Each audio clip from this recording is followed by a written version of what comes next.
بچہ جب چھوٹا ہوتا ہے تو اپنی ماں باپ کی مانتا ہے، یعنی مطلب کہ جو باپ نے کپڑے لے کر دے دیے وہی استعمال کیے، جو باپ نے چپل لے دی وہی استعمال کی، ٹوپی لے دی، رومال لے دیے۔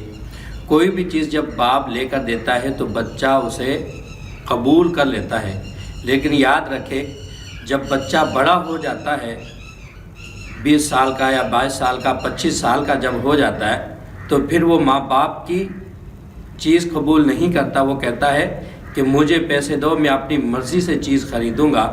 تو ماں باپ اسے خریدنے پر ماں باپ اسے اجازت دے دیتے ہیں اور پیسے دے کر پھر وہ خود ہی خرید لیتا ہے۔ یعنی اشارہ یہ ہے کہ جب شادی کا معاملہ ہے تو یہ بھی بچے پر چھوڑ دیا جائے، کیونکہ آج کل کا دور ہے ماں باپ کہتے ہیں کہ نہیں یہاں ہی کروانی ہے، اور بچہ کہتا ہے کہ نہیں ابو جی میں نے شادی وہاں کروانی ہے، یہاں نہیں کروانی۔ یاد رکھیں، پھر میں نوجوانوں سے بھی کہتا ہوں کہ شادی جو ہے یہ بنیاد ہے۔ جس طرح ہم کوئی بھی مکان بناتے ہیں یا دکان بناتے ہیں، کوئی بھی پلازہ بناتے ہیں، تو ہمارے ذہن میں ہوتا ہے کہ ہم نے بنیاد اچھی طرح بنانی ہے۔ جب بنیاد اچھی ہوتی ہے تو پھر مکان بھی اچھا بنتا ہے، دکان بھی اچھی بنتی ہے، پلازہ بھی اچھا بنتا ہے۔ تو میرے بھائیوں دیکھیں، یہ جو شادی ہے یہ ایک بنیاد ہے، یعنی زندگی کا پھر چلنا ہوتا ہے۔ تو میں ان ماں باپ سے بھی کہتا ہوں کہ خدا کے واسطے اپنی مرضی نہ کریں، اپنی نوجوان اولاد سے پوچھ کر پھر ان کی شادی کریں۔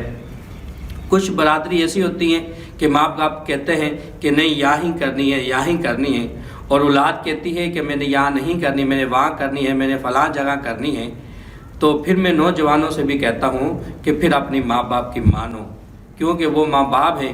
اگر ماں باپ عزت دے رہا ہے تو پھر آپ کو عزت لینی چاہیے۔ اگر ماں باپ کہتا ہے کہ نہیں یہاں نہیں کرنی تو آپ پھر وہاں سے رک جائیں، کیونکہ ماں باپ کی دعائیں لے کر آپ چلیں گے۔ جب ماں باپ کی دعا ہوگی تو پھر آپ کا گھر جو ہے نا پھر آباد ہوئے گا، اور ماں باپ کی دعا ہوئے گی وہ آپ کے ساتھ رہے گی۔ تو میں قرآن ایک آیت مبارکہ ہے 16ویں سپارے 30ویں آیت پہ نمبر پر آتی ہے، وَلَا تَمُدَّنَّ عَيْنَيْكَ إِلَىٰ مَا مَتَّعْنَا بِهِ۔ اس آیت مبارکہ کو آپ لکھیں، اور لکھ کر کسی بھی کاغذ پر لکھ کر پھر آپ کو اپنی بازو پر یا گریبان میں ڈال لیں، اور پھر اس کے ساتھ یہ چیزیں یاد رکھنا کہ آپ ناپاک نہ ہوئیں، کیونکہ قرآن پاک کی آیت مبارکہ آپ کے ساتھ ہے۔ آپ ناپاکی کی حالت میں جب یعنی واش روم میں جائیں تو اسے اتار دیں، یا یعنی ہر وقت وضو کے اندر رہیں۔ جتنے دن اپنی شادی کا معاملہ طے نہیں ہوتا، اسی لکھی ہوئی آیت مبارکہ کو اپنے ساتھ اپنے جسم کے ساتھ لگائیں، اور پھر دعا مانگتے رہیں، اور پھر ہر وقت اللہ تعالیٰ کی طرف سے دعا مانگتے رہیں کہ یا العالمین میری شادی والا مسئلہ حل فرما دے۔ اور آپ جہاں چاہیں گے، میرا ایمان اور میرا عقیدہ ہے، اور آپ کی شادی وہاں پر ہوئے گی، کیونکہ جب آپ علیہ السلام نے حضرت فاطمہ الزہرا رضی اللہ تعالیٰ عنہ کی شادی کا ارادہ فرمایا تو جبرائیل علیہ السلام آئے اور خدا کا پیغام لے کر آئے کہ فاطمہ کا نکاح حضرت علی سے کرنا ہے۔ اور حضرت علی آپ علیہ السلام کے پاس آئے، اور آپ علیہ السلام سے کچھ بھی نہ فرمایا، تو آپ کے پاس خاموشی سے بیٹھ گئے۔ تو آپ تو سمجھ گئے تھے کہ حضرت علی کیوں آیا۔ حضرت علی سے پوچھا کہ آپ فاطمہ کے نکاح کے لیے آئے ہو؟ تو آپ خاموش ہو گئے۔